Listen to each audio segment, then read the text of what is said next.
Today I'm speaking about etiquette, specifically social etiquette, and the raising of our young boys. The visual aid today that I'll be using is from Parents Magazine, and also I'd like to show that I'm using my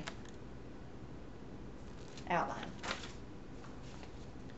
A recent article in Parents Magazine discusses the stereotypes in society and its standard of etiquette in raising boys. The article explains that it is our practice as a society to espouse the notion of boys will be boys as the social standard which we raise our boys. Boys will be boys is derived from the fact that boys tend to be more immature in comparison to girls. They tend to learn at a slower pace, and they tend to be more physical. The article tells of research that demonstrates that there is a truth to the long-held ideas that boys will be boys. Boys tend to be singled out for their physical toughness and their athletic skill. Dads, in fact, want to make their boys into a man. Studies also show that society lets baby boys cry longer and tends to console them for shorter periods of time than they would a little girl. And little boys, they really need just as much hugs and consolation as their little girls do. Baby boys also do not tend to develop physically as fast as baby girls might. It's said that infant girls hear better than infant boys do, and this may explain why boys don't pick up language as well as the little girls do. Also, girls tend to speak sooner than little boys. This also might explain why girls tend to be better communicators. Girls also tend to be better spellers and better readers. Boys have a higher activity level than girls, according to the research.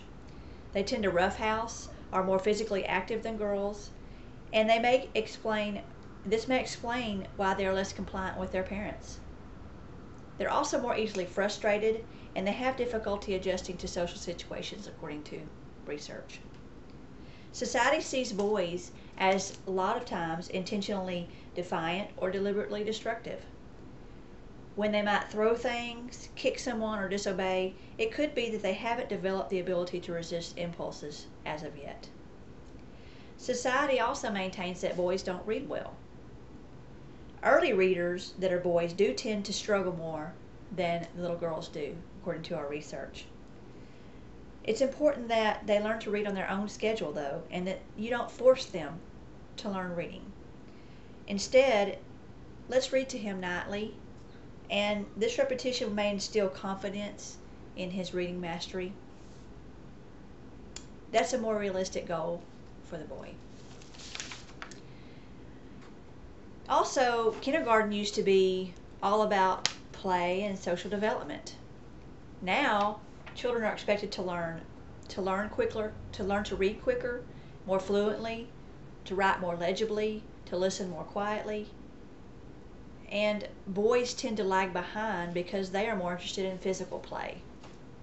They lack self-control in comparison with girls of the same age, and they're more likely to be singled out for their bad behavior as opposed to the little girls. Boys also have more trouble paying attention in class, but not when it comes to focusing on things they love for long periods of time. We should allow them time at home to play with his favorite toy, or even time alone to himself or his own physical fantasy play, such as maybe his becoming his own superhero. In conclusion, it is important to note these standards do not apply to all boys. They're merely statistics that were compiled for research, and it's only a generality. It's important that you as a parent research these ideas for yourself, especially if you have a little boy, and find some balance in the truth. The mere social expectation that boys will be boys is more than just a stereotype, I believe. It's a biological truth.